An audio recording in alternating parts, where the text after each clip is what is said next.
ito yung missed opportunity na shit na ginawa nila. Dapat ito yung ginawa nilang main event. Kasi I think sobrang solid in a way yung Hangman versus Swerve.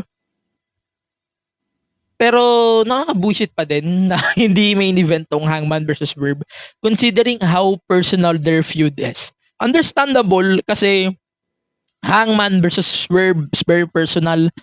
MJF is still the champion. Nauutal ako. Pero yes, understatement na yan. Siguro Hangman versus Swerve, sana ito na lang yung ginawa nilang main event. Pagbigyan naman nila yung tao. On considering how things went out on this shit, I swear, sa tingin ko mas worth it siya if ito yung main event. Pero okay naman.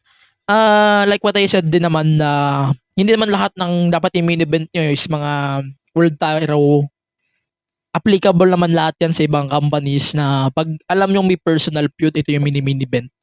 Pero sana in-apply din to ng AEW dito. Pero yes, it's very understandable na MJF still main eventing their flagship pay-per-view.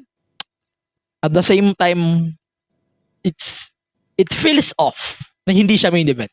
But like what I said, it's very understandable. Pero kung yun ang main event, that will be star shattering moment for Swerve talaga.